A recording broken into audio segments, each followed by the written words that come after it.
ಯಲ್ಲಿ ಶ್ರೀರಾಮನ ಜನ್ಮಸ್ಥಳದಲ್ಲಿ ನಿರ್ಮಿಸಲಾದ ಭವ್ಯವಾದ ರಾಮಮಂದಿರದಲ್ಲಿ ಜನವರಿ 22ರಂದು ರಾಮಲಲ್ಲಾ ಅವರ ಜೀವನಾರ್ಪಣೆ ನಡೆಯಲಿದೆ.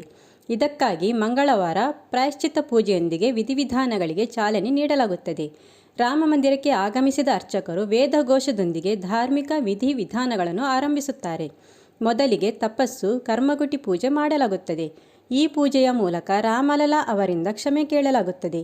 ವಿಗ್ರಹ ತಯಾರಿಕೆಯಲ್ಲಿ ಉಳಿ ಮತ್ತು ಸುತ್ತಿಗೆಯನ್ನು ಬಳಸಿದ್ದರಿಂದ ರಾಮಲಲ್ಲಾ ಗಾಯಗೊಂಡಿರಬಹುದು ಎಂದು ನಂಬಲಾಗಿದೆ. ತಪಸ್ಸು ಮತ್ತು ಕರ್ಮಗುಟಿ ಪೂಜೆಯ ಮೂಲಕ ಕ್ಷಮೆಯನ್ನು ಪಡೆಯಲಾಗುತ್ತದೆ. ರಾಮಲಲ್ಲಾ ಪ್ರಾಣ ಪ್ರತಿಷ್ಠೆ ಕಾರ್ಯಕ್ರಮಕ್ಕೆ ಅಯೋಧ್ಯೆಯಲ್ಲಿ ಭರದ ಸಿದ್ಧತೆಗಳು ನಡೆಯುತ್ತಿವೆ. ರಾಮ ಮಂದಿರ ಗರ್ಭಗುಡಿ ಸಂಪೂರ್ಣ ಸಿದ್ಧಗೊಂಡಿದೆ. ಶ್ರೀ ರಾಮ ಜನ್ಮಭೂಮಿ ತೀರ್ಥಕ್ಷೇತ್ರ ಟ್ರಸ್ಟ್ನ ಸದಸ್ಯ ಅನಿಲ್ ಮಿಶ್ರಾ ಅವರನ್ನು ಪ್ರಾಣ ಪ್ರತಿಷ್ಠಾ ಆಚರಣೆಯ ಮುಖ್ಯ ಆತಿಥೇಯರನ್ನಾಗಿ ಮಾಡಲಾಗಿದೆ. ಮಂಗಳವಾರದಿಂದ ಮುಖ್ಯ ಅತಿಥಿಯ ತಪಸ್ಸು ಆರಂಭವಾಗುತ್ತದೆ. ಮುಖ್ಯ ಆತಿಥೇಯರನ್ನು 10 ವಿಧಗಳಲ್ಲಿ ಸ್ನಾನ ಮಾಡಲಾಗುವುದು. ಅವರಿಗೆ ಮೊದಲು ಗೋಮೂತ್ರದಲ್ಲಿ ಸ್ನಾನ ಮಾಡಲಾಗುವುದು. ಇದಾದ ನಂತರ ಕ್ರಮವಾಗಿ ಗೋಮಯ, ಗೋಡುಗ್ಧ, ಗೋದಾದಿ, ಗೋಘೃತ್, ಕುಶೋದಕ, ಭಸ್ಮ, ಮೃತ್ತಿಕ, ಮಧು ಸ್ನಾನ ಮಾಡಿದ ನಂತರ ಪವಿತ್ರ ನೀರಿನಿಂದ ಸ್ನಾನ ಮಾಡಲಾಗುವುದು. ಅದೇ ಸಮಯದಲ್ಲಿ ಪ್ರಾಯಶ್ಚಿತ್ತದ ಪವಿತ್ರ ಥ್ರೆಡ್ಡನ್ನು ನಿರ್ವಹಿಸುವುದು ಮುಂದುವರಿಯುತ್ತದೆ. ಹವನ ಮುಗಿದ ನಂತರ ಪಂಚಗವ್ಯವನ್ನು ಅರ್ಪಿಸುತ್ತಾರೆ. ಆಗ ಅವರು ಪ್ರಾಣ ಪ್ರತಿಷ್ಠೆಯ ಆಚರಣೆಗೆ ಅರ್ಹರಾಗುತ್ತಾರೆ.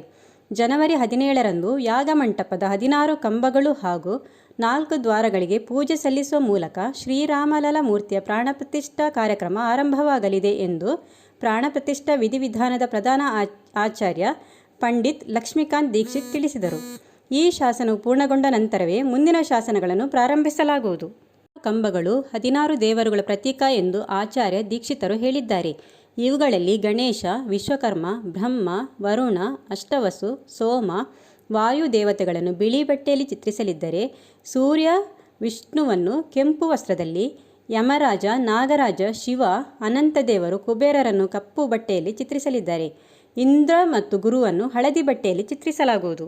ಮಂಟಪದ 4 ಬಾಗಿಲುಗಳು 4 ವೇದಗಳು ಮತ್ತು ಆ ಬಾಗಿಲುಗಳಲ್ಲಿ 2 ದ್ವಾರಪಾಲಕರು 4 ವೇದಗಳ 2 ಶಾಖೆಗಳ ಪ್ರತಿನಿಧಿಗಳು ಎಂದು ಪರಿಗಣಿಸಲಾಗಿದೆ. ಪೂರ್ವ ದಿಕ್ಕು ಋಗ್ವೇದ, ದಕ್ಷಿಣ ಯಜುರ್ವೇದ, ಪಶ್ಚಿಮ ದಿಕ್ಕು ಸಂವೇದ ಮತ್ತು ಉತ್ತರ ದಿಕ್ಕು ಅಥರ್ವವೇದವನ್ನು ಸಂಕೇತಿಸುತ್ತದೆ. ಅವರ ಔಪಚಾರಿಕ ಪೂಜೆಯ ನಂತರ 4 ಬಲಿಪೀಠಗಳನ್ನು ಪೂಜಿಸಲಾಗುತ್ತದೆ. ಈ 4 ಬಲಿಪೀಠಗಳನ್ನು ವಾಸ್ತುವೇದಿ, ಯೋಗಿನಿ ವೇದಿ, ಕ್ಷೇತ್ರಪಾಲ ವೇದಿ ಮತ್ತು ಭೈರವ ವೇದಿ ಎಂದು ಕರೆಯಲಾಗುತ್ತದೆ. ಮುಖ್ಯ ಬಲಿಪೀಠವು ಈ 4ರ ಮಧ್ಯದಲ್ಲಿ ಇರುತ್ತದೆ. ಇದನ್ನು ಪಂಚಾಂಗ ವೇದಿ ಎನ್ನುತ್ತಾರೆ. ಮೊದಲ ದಿನ ಪ್ರಧಾನ ಪೀಠದ ಮುಂದೆ 5 ಬಗೆಯ ಪೂಜೆಗಳು ನಡೆಯಲಿವೆ. ಇವುಗಳಲ್ಲಿ ಗಣೇಶ, ಅಂಬಿಕಾ, ವರುಣ, ಷೋಡಶೋಪಚಾರ ಹಾಗೂ ಸಪ್ತಧೃತ ಮಾತೃಕಾರಾಧನೆ ಹಾಗೂ ನಾಂದಿ ಶ್ರಾದ್ದ ನಡೆಯಲಿದೆ. ಇದಾದ ನಂತರ ರಾಮನ ವಿಗ್ರಹವನ್ನು ಮುಖ್ಯ ಬಲಿಪೀಠದ ಮೇಲೆ ಇರಿಸಲಾಗುತ್ತದೆ. ಅದನ್ನು ಪ್ರತಿದಿನ ಪೂಜಿಸಲಾಗುತ್ತದೆ. ರಾಮನ ವಿಗ್ರಹದ ಪೂಜೆಯ ನಂತರ ಪ್ರತಿಷ್ಠಾಪನೆಯ ವಿಧಿವಿಧಾನಗಳು ಪ್ರಾರಂಭವಾಗುತ್ತದೆ. ದೇವರ ಕಾರ್ಯ ನಡೆಯಲಿದೆ. ಮುಂದಿನ ದಿನಗಳಲ್ಲಿ ಮಹಾಮಸ್ತಕಾಭಿಷೇಕದವರೆಗೆ ನಾಂದಿ ಶ್ರಾದ್ದ ಹೊರತುಪಡಿಸಿ ಉಳಿದ 4 ಪೂಜೆಗಳು ಪ್ರಧಾನ ಪೀಠದ ಮುಂದೆ ನಡೆಯಲಿದೆ.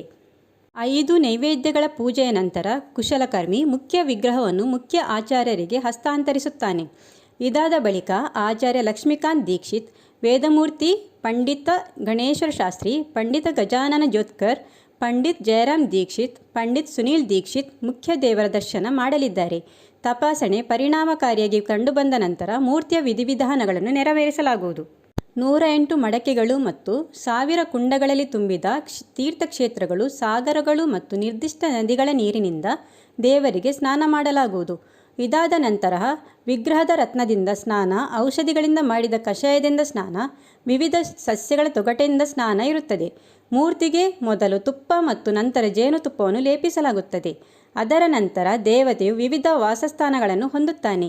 ಮೊದಲನೇದಾಗಿ ಜಲಾಧಿವಾಸ, ಅನ್ನಾಧಿವಾಸ, ಫಲಾಧಿವಾಸ, ಧೃತಾಧಿವಾಸ, ಪುಷ್ಪಾಧಿವಾಸ. ನಂತರ ಕೊನೆಗೆ ಜನವರಿ 21ರಂದು ಶಯ್ಯಾಧಿವಾಸ ನಡೆಯಲಿದೆ. ಈ ವೇಳೆ ಮಂಟಪದಲ್ಲಿ ಪ್ರತಿ ನಿವಾಸಕ್ಕೂ ಯಾಗ ನಡೆಯಲಿದೆ. ವಿಗ್ರಹವನ್ನು ಪ್ರತಿಷ್ಠಾಪಿಸುವ ಅರಮನೆಯನ್ನು 81 ಕುಂಡಗಳಲ್ಲಿ ತುಂಬಿದ ಪವಿತ್ರ ನೀರಿನಿಂದ ಪವಿತ್ರಗೊಳಿಸಲಾಗುತ್ತದೆ. ಅರಮನೆಯ ವಾಸ್ತು ಶಮನವಾಗಲಿದೆ. ಇಡೀ ಪ್ರಸಾದವನ್ನು ರಕ್ಷಾಸೂತ್ರದಿಂದ ಕಟ್ಟಲಾಗುತ್ತದೆ. ಇದಾದ ನಂತರ ದೇವರು ಜನವರಿ 18ರಂದು ಗರ್ಭಗುಡಿಯಲ್ಲಿ ನೆಲೆಸುತ್ತಾನೆ. ಪಿಂಡಿಕಾದ ಕೆಳಗೆ 7 ಧಾನ್ಯಗಳು ಮತ್ತು ಪವಿತ್ರ ರತ್ನಗಳನ್ನು ಇಡಲಾಗುತ್ತದೆ. ಆಗ ಬಂಗಾರದ ಅಥವಾ ಬೆಳ್ಳಿಯ ತುಂಡುಗಳ ಬಂಡಿ ಆ ಸ್ಥಳಕ್ಕೆ ಹೋಗುತ್ತದೆ. ಅದರ ಕೆಲವು ಭಾಗವು ಹೊರಗೆ ಉಳಿಯುತ್ತದೆ.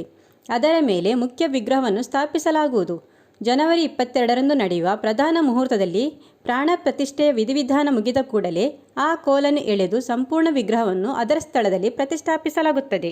5 ವರ್ಷಗಳ ಹಿಂದೆ ಅಯೋಧ್ಯೆಯಲ್ಲಿ VHPಯ ಕರೆಯ ಮೇರೆಗೆ ನಡೆದ ಶಿಲಾನ್ಯಾಸ ಸಮಾರಂಭದ ಮುಖ್ಯ ಆಚಾರ್ಯರಾಗಿದ್ದವರು ವೇದಮೂರ್ತಿ ಮಹಾದೇವ ಶಾಸ್ತ್ರಿ ಗೋಡ್ಸೆ. ಅವರು ಪ್ರಸ್ತುತ ದೇವಾಲಯದಲ್ಲಿ ನಡೆಸುತ್ತಿರುವ ಪ್ರಾಣ ಪ್ರತಿಷ್ಠಾ ಆಚರಣೆಯ ಮುಖ್ಯ ಆಚಾರ್ಯರಾದ ಪಂಡಿತ್ ಲಕ್ಷ್ಮೀಕಾಂತ್ ದೀಕ್ಷಿತ್ ಅವರ ಮಾವ. 1989ರಲ್ಲಿ VHPಯ ಕರೆಯ ಮೇರೆಗೆ ಅಶೋಕ್ ಸಿನ್ಹಾಲ್ ಅವರ ಸಮ್ಮುಖದಲ್ಲಿ ಅಡಿಪಾಯ ಹಾಕಲಾಯಿತು. 2020ರಲ್ಲಿ ಆಗಸ್ಟ್ 5ರಂದು ನಡೆದ ಇದೇ ದೇವಸ್ಥಾನದ ಭೂಮಿ ಪೂಜೆಯ ಆಚರಣೆಯಲ್ಲಿ ಆಚಾರ್ಯ ದೀಕ್ಷಿತ್ ಅವರ ಪುತ್ರ ಪಂಡಿತ್ ಅರುಣ್ ದೀಕ್ಷಿತ್ ಅವರು ಉಪಾಚಾರ್ಯರ ಪಾತ್ರದಲ್ಲಿದ್ದರು. ಪ್ರಾಣ ಪ್ರತಿಷ್ಠಾ ಆಚರಣೆಯಲ್ಲಿ ತಂದೆ ಮತ್ತು ಮಗ ಇಬ್ಬರೂ ಕ್ರಮವಾಗಿ ಮುಖ್ಯ ಆಚಾರ್ಯ ಮತ್ತು ಉಪಾಚಾರ್ಯರ ಪಾತ್ರದಲ್ಲಿರುತ್ತಾರೆ.